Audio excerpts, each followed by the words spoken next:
Hello दोस्तों, स्वागत है आपका chemistry with Teju sir YouTube channel पर।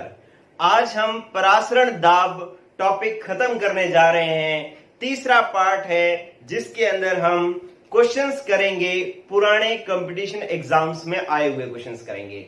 आपके सामने क्वेश्चंस लिख रखे हैं बच्चों, आप पहले इन्हें स्क्रीनशॉट लेकर के इन क्वेश्चंस को सॉल्व करें। इसके बाद जैसे ही मैं सॉल्व करवाऊं मेरे साथ साथ चलें। सिर्फ आंसर नहीं चेक करने, आंसर कैसे आया इसका मेथड भी हमें चेक करना है। यहां देख लेना कि आप स्क्रीनशॉट लोगे तो यहां फ्लैश पड़ रहा है, इसलिए समझ में नहीं आएगा। ये लिखा हुआ है 10%। ठीक है बच्चों, ले लिया स्क्रीनशॉट, करो सॉल्व। अब मैं करवा रहा हूं सॉल्व, आप देख लें। आंसर नहीं देखना, पूरी वीडियो देखनी है, पूरा क्वेश्चन देखना है कि मैं किस प्रकार से सॉल्व करता हूं। चेक करो बच्चों, पहला क्वेश्चन ये कह रहा है, प्रश्न पढ़ रहा हूं मैं। समान ताप पर 5% ग्लूकोज, अणुभार दे रखा है 180 का विलयन एवं 10% अज्ञात पदार्थ का विलयन समपरासारी है, तो अज्ञात पदार्थ का अणुभार क्या होगा। ठीक है बच्चों, तो आपको क्या कर रखा है कि दो पदार्थ दे रखे हैं, एक तो ग्लूकोज दे रखा है, दूसरा कोई अज्ञात दे रखा है। ठीक है, और दोनों के विलयन बता दी कि आपस में क्या है, समपरासारी है। तो बताओ इनकी जो अज्ञात पदार्थ है उसका अणुभार क्या होगा। ठीक है बच्चों, तो आप क्या करें कि आपके पास फॉर्मूला है कि आपने पाई प्रासरण दाब का फॉर्मूला आपने लिखा था कि NB इंटू RT बटा में V। ये आपके पास परासरण दाब का फॉर्मूला था। ठीक है बच्चों, क्योंकि आदर्श गैस समीकरण से आया था, PV इक्वल टू nRT होता था, तो उससे ये फॉर्मूला आया था। अब आपके पास दो विलयन है और दोनों का परासरण दाब समान है, समपरासारी है, तो दोनों को मैं एक को π1 मान लू, दूसरे को π2 मान लू और बराबर कर लू। ठीक है, इधर वाले को लिख लेता हूं मैं NB इंटू RT बटा में V बराबर NB इंटू RT बटा में V। ठीक है, तो ये आपके पास दोनों विलयन है और दोनों के परासरण दाब समान है। कैसे पता लगा, क्योंकि दोनों समपरासारी है। अगर मैं RT बटा में V, RT बटा में V दोनों में समान है, ठीक है, समान ताप पर है तो T समान हो गया। R दोनों में नियतांक है, दोनों का समान है। आयतन दोनों का समान है। ठीक है, समपरासारी है तो आयतन दोनों का समान है। अब आपको NB इसका और NB इसका गौर करना है कि क्या है। आप देखो NB आपके पास क्या होता है, NB होता है विलय की ग्रामों में मात्रा। विलय के मोल क्या होंगे, विलय की ग्रामों में मात्रा बटा में विलय के अणुभार। ये 1 है बराबर NB ये वाला 2 है। ठीक है, तो इसके विलय की ग्रामों में मात्रा बटा में विलय का अणुभार WB2 MB2। फिर आप देखें कि आपको पहले में तो आपको अणुभार दे दिया कितना, 180, तो 180 तो आपको दे दिया। ठीक है, और दूसरे में आपको MB2 दूसरे विलय के अणुभार को आपको ज्ञात करना है। ठीक है, इसकी और इसकी ग्रामों में मात्रा कैसे पता लगेगी। पहला विलयन कह रहा है कि जो सॉल्यूशन फर्स्ट है उसमें वो कह रहा है 5% ग्लूकोज का क्या मतलब होता है कि 5 ग्राम ग्लूकोज जो है वो किसमें घुली हुई है कि 95 ग्राम, या अपने 5 ग्राम ग्लूकोज जो है 100 ग्राम विलयन में घुली हुई है। तो इस प्रकार से पहले 5% से हमें पता लग गया कि ग्लूकोज की ग्रामों में मात्रा, पहले विलयन में विलय की ग्रामों में मात्रा कितनी होगी, 5 ग्राम। तो मैं यहां पर लिख लेता हूं कितना, 5 ग्राम। 5 आ गया यहां पर मेरे पास। ठीक है, दूसरे का कह रहा है 10 ग्राम अज्ञात पदार्थ है, तो 10 ग्राम का मतलब क्या हो गया, 10 ग्राम घुला हुआ है 100 ग्राम विलयन में। ठीक है, तो दूसरे विलयन की ग्रामों में मात्रा कितनी आ गई, 10, तो मैंने यहां पर रख दिया 10। मुझे चाहिए क्या, MB2, मतलब दूसरे विलयन का अज्ञात पदार्थ का अणुभार चाहिए। ठीक है, तो तिरछा गुणा कर लो। तिरछा गुणा क्या होगा, आपके पास MB2 अज्ञात पदार्थ का अणुभार क्या आ जाएगा, इसको इधर ले आओ, ये इधर ले आओ, ये इधर ले आओ। ठीक है, तो आपने इसको इधर लाए इंटू 10, तो क्या हो जाएगा, ये बटा में चला जाएगा 5 और ये 180 ऊपर चला जाएगा, ये आ जाएगा 180। ठीक है, तो 5 दूना 10 और 18 दूना 36, तो 360 जो है आंसर आ जाएगा। विलय का अणुभार जो है वो आपके पास अज्ञात पदार्थ का अणुभार जो है वो कितना आ जाएगा, 360 आ जाएगा और आंसर नंबर होगा सी। ठीक है बच्चों, ये मैंने आपको इतना समय समझाने के चक्कर में लगा दिया, अदरवाइज ऐसा क्वेश्चन करने में आपको इतना समय नहीं लगेगा। और इंटरेस्टिंग बात क्या थी कि ये क्वेश्चन कब आया हुआ है, आरपीएमटी 2014 के अंदर आया हुआ क्वेश्चन है। जिन्होंने कर लिया आप डॉक्टर बनने के हकदार हैं बच्चों, जिन्होंने ये क्वेश्चन कर लिया। चलो अब मैं आपको दूसरा क्वेश्चन करवाता हूं। ठीक है, दूसरा क्वेश्चन, पहला क्वेश्चन मैं साफ कर रहा हूं बच्चों।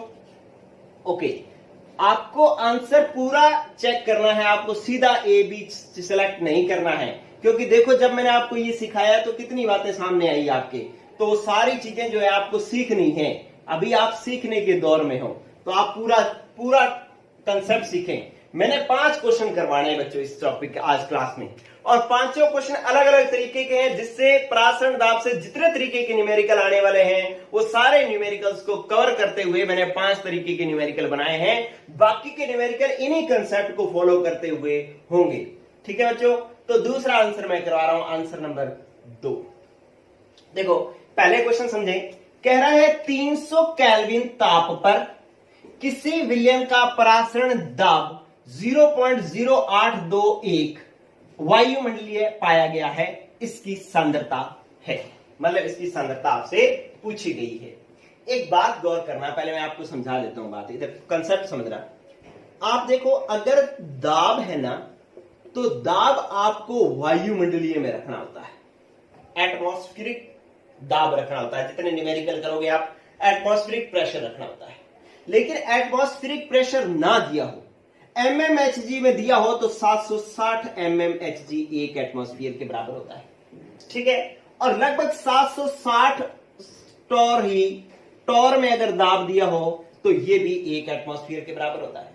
और अगर ये बार में दिया हो तो 1.01 बार के बराबर होता है, लगभग एटीएम, मतलब वायुमंडलीय और बार दाब लगभग बराबर ही होते हैं, ये 1.01 एक्स्ट्रा होता है। और ये अगर दाब दिया हो पास्कल में तो 101.325 किलो पास्कल, ये आपस में बराबर होते हैं। तो आपको न्यूमेरिकल में आंसर कौन सी मात्रक रखना है, एटमॉस्फेरिक प्रेशर रखना है। अगर ये कोई और प्रेशर दे रखा हो तो आपने उसको एटमॉस्फेरिक प्रेशर में बदल लेना है। मैंने रिलेशन आपको बता दिए हैं, इन रिलेशन में रखना है। अगर मान लो बार इतना बार दे रखा है तो उसको तो एक एटमॉस्फेयर रख सकते हो, उसमें हमें कोई दिक्कत नहीं है। 760 एमएमएचजी दे रखा हो तो उसको एक एटमॉस्फेयर रख सकते हैं। अगर कुछ और मान दे रखा हो तो उसको एटमॉस्फेरिक प्रेशर में चेंज कर लेंगे। और ताप जो है ना, ताप आपको बच्चों जितने न्यूमेरिकल करने हैं उसमें आपने केल्विन में ही रखने हैं। ठीक है, और केल्विन में क्या रखोगे, केल्विन में जो है ताप कैसे बदलोगे, अगर आपको डिग्री सेंटीग्रेड में दे दिया ताप तो उसमें 273 जोड़ दोगे तो आपके पास जो ताप होगा वो केल्विन में आ जाएगा। और जब आप न्यूमेरिकल करोगे तो ताप किस में रखोगे बच्चों, केल्विन में रखोगे। ठीक है, एक आपके पास गैस नियतांक है आर की इकाई होती है 0.0821 वायुमंडलीय लीटर, फिर आपके पास होता है मोल इनवर्स, केल्विन इनवर्स। ठीक है, तो आर का मात्रक जो है वो हमारे पास 0.0821 वायुमंडलीय litre, mole inverse, kelvin inverse होता है। अब ये जब हमें मान पता हो तो अब हम कोई भी न्यूमेरिकल कर सकते हैं। हालांकि इस न्यूमेरिकल में इतनी चीजें नहीं चाहिए, लेकिन फिर भी आपको पता होना चाहिए कि और कोई न्यूमेरिकल आएगा तो हमें इन चीजों का उपयोग करना होगा। चलो बच्चों, अब अपने बात करते हैं इस क्वेश्चन की। इसने आपको ताप दे दिया 300 केल्विन, केल्विन में दे रखा है, ठीक है। दाब, प्रासरण दाब दे दिया कितना, 0.0821 वायुमंडलीय, ठीक है, चेंज कुछ नहीं करना। पाया गया इसकी सांद्रता क्या है, तो आपको पता है कि पाई इज इक्वल टू होता है MRT, ठीक है, या CRT भी कहते हैं इसको। तो MRT या CRT है, प्रासरण दाब आपको दे दिया 0.0821, M सांद्रता आपसे पूछी है, R का मान होता है 0.0821, ये देखो R का मान क्या है 0.0821, और T दे दिया आपको 300 केल्विन। ठीक है, आपसे क्या पूछा है, सांद्रता पूछी है, मोलरता पूछी है, तो ये इससे ये कट जाएगा और मोलरता बराबर क्या आ जाएगी, इधर जाएगा तो ये हो जाएगा 1/300। 1/300 को आप क्या लिख सकते हो, 1/3 इंटू 10 की पावर 2। ठीक है, 300 को क्या लिख सकते हो, 3 इंटू 10 की पावर 2। 10 की पावर 2 को ऊपर ले जाओ, 10 की पावर -2 और 1 में 3 का भाग दो तो 0.10 हो जाएगा। 10 में आप भाग दोगे 3 3 9, 3 3 9, इस तरीके से 3 3 पर जाता रहेगा। तो आंसर हमारे पास आएगा कि 0.33 इंटू 10 की पावर -2 लीटर आंसर आ जाएगा। तो ये आंसर, इसका आंसर भी हमारे पास कौन सा होगा, सी नंबर इसका आंसर होगा।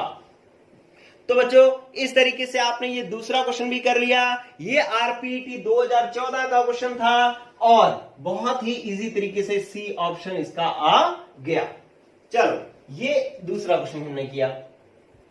अगर आप ये न्यूमेरिकल कर पा रहे हो अपने आप, तो इससे ये सिद्ध होता है कि आप बिल्कुल अच्छी पढ़ाई कर रहे हो, एक स्टैंडर्ड की पढ़ाई कर रहे हो। ठीक है, जिसमें आपको 12th थ्योरी, नीट जेई के क्वेश्चन सब कुछ उपलब्ध हो पा रहा है बच्चों। फिर आप देखें एक बहुत ही अच्छा क्वेश्चन, बहुत शानदार क्वेश्चन। क्या कह रहा है कि ग्लूकोज के 2 विलयन हैं जी, उनका परासरण दाब दोनों का, एक का 1.5 दूसरे का 2.5 वायुमंडलीय है। आपके पास 2 विलयन है। ठीक है, आपके पास एक तो है विलयन नंबर, मैं आंसर नंबर 3 समझा रहा हूं कि एक तो आपके पास है विलयन 1, एक है आपके पास विलयन 2।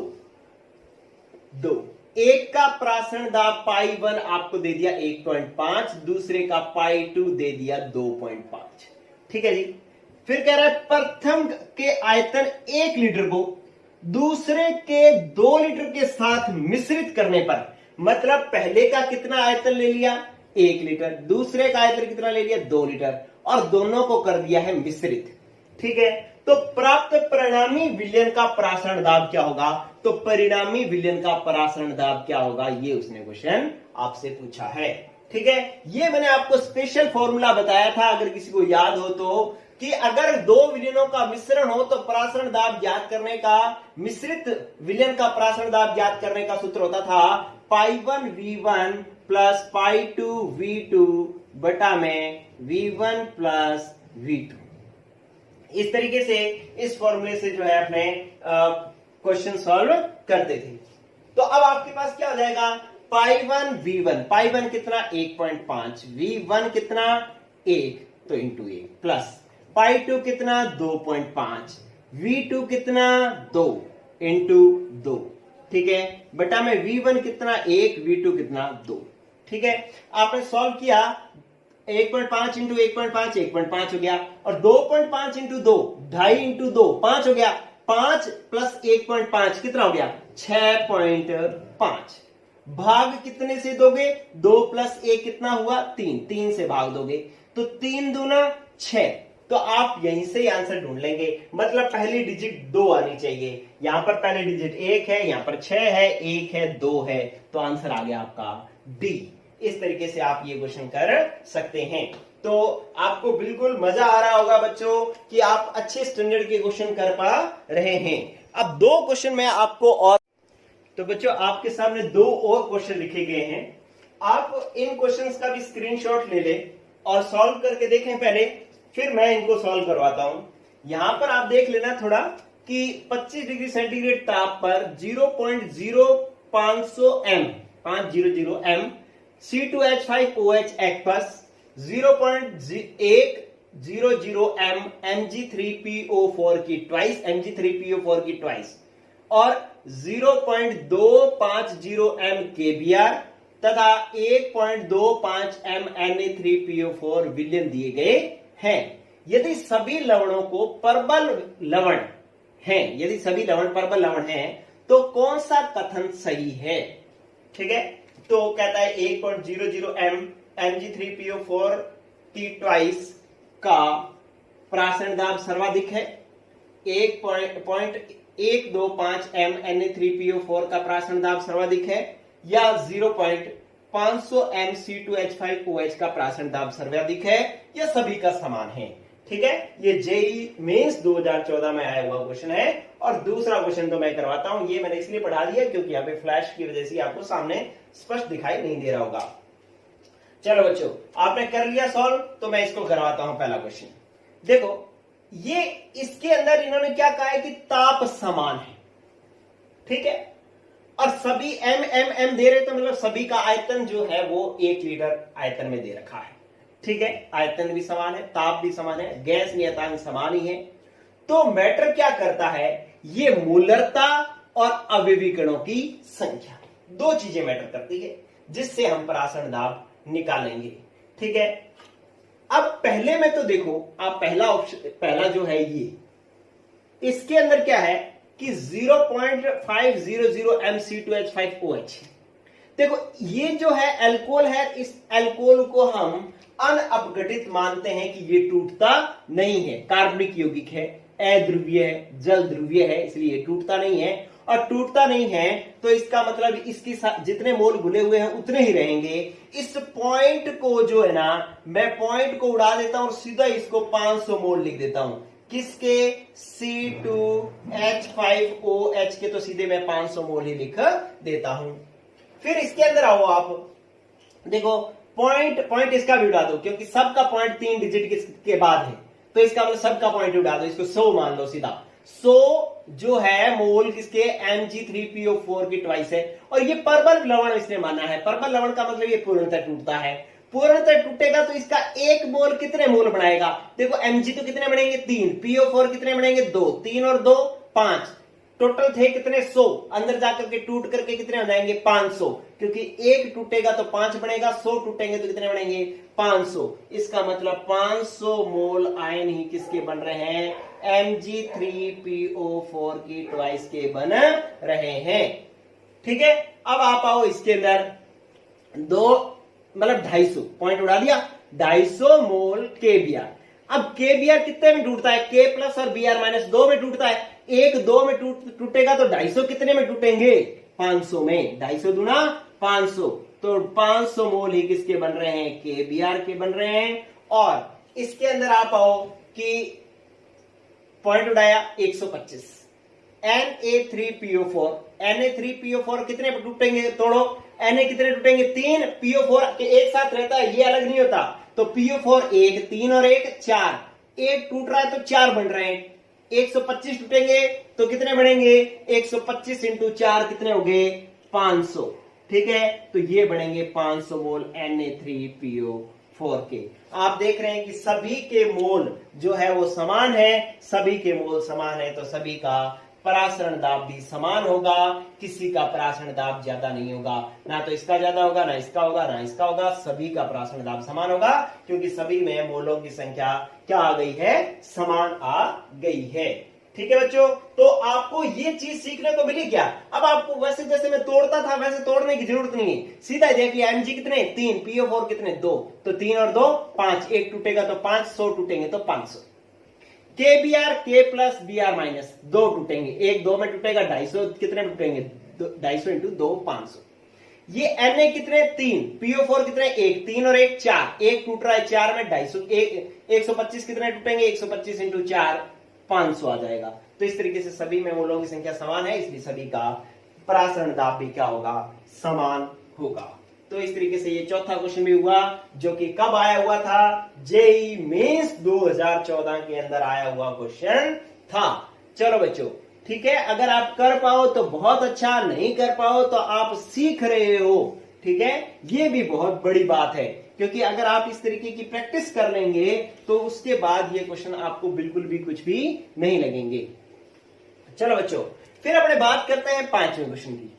5वां क्वेश्चन ये कह रहा है, ये मेरा फेवरेट क्वेश्चन है, ठीक है, आप इसको करो। जिसका 5वां क्वेश्चन हो जाए ना, वो मेरे को आंसर जरूर बताना, क्योंकि हल्का सा कंसेप्ट ही पता चाहिए, बाकी इतना बड़ा तामझाम लिखा हुए से कोई मतलब नहीं है, आपको छोटा सा कंसेप्ट ही चाहिए। फिर भी मैं क्वेश्चन पढ़ता हूं, कह रहा है FeCl3 विलयन K4FeCN6 के साथ जलीय विलयन में अभिक्रिया कर नीला रंग देता है, ठीक है। क्या करता है कि FeCl3 का विलयन जो है K4FeCN6 के साथ अभिक्रिया करके नीला रंग देता है।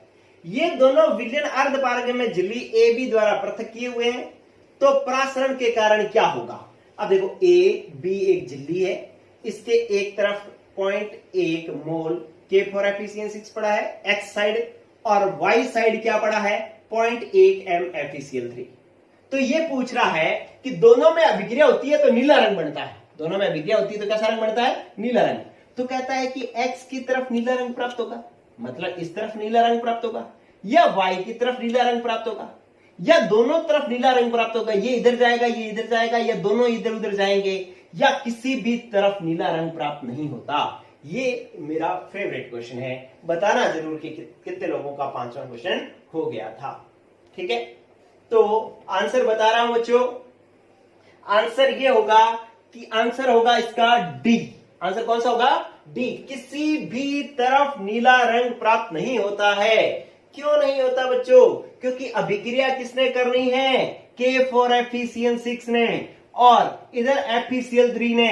ये दोनों ही विलयनों के क्या है, ये क्या है, विलय, और इधर ये भी क्या है विलयन में, विलय। आपको पता है अर्धपारगम्य झिल्ली से विलय आर पार नहीं होते, ये विलय इधर नहीं जाएगा ये इधर नहीं जाएगा, तो कोई किधर नहीं जाएगा, कोई अभिक्रिया नहीं होगी, नीला रंग कहीं भी प्राप्त नहीं होगा, इसलिए नीला रंग प्राप्त नहीं होता है। आंसर नंबर होगा डी। इस तरीके से बच्चों आपने 5 क्वेश्चन किए, और ये 5 क्वेश्चन बहुत सारे क्वेश्चंस को रिप्रेजेंट करते हैं, क्योंकि बाकी सारे क्वेश्चंस इन्हीं कंसेप्ट्स को यूज करते हुए ही सॉल्व होंगे। तो ठीक है बच्चों, आप जो है इस तरीके से अब आपके सिर्फ 2 टॉपिक रह गए हैं, 2 क्लास या 3 क्लास में मैं ये लेसन खत्म कर दूंगा। आप अगला चैप्टर जो है मैं कौन सा करवाऊं, अगर किसी ने 12th का सिलेबस देखा है तो मुझे अपना कमेंट करके बताएं कि मैं कौन सा लेसन शुरू करवाऊं। तो ठीक है बच्चों, सभी को वीडियो शेयर करो। जो 12th क्लास वाले बच्चे क्लास देखते हैं वो 12th की वीडियो तो शेयर किया ही करें, 10th की वीडियो भी शेयर किया करें बच्चों अपने दोस्तों को। ठीक है, गुड लक।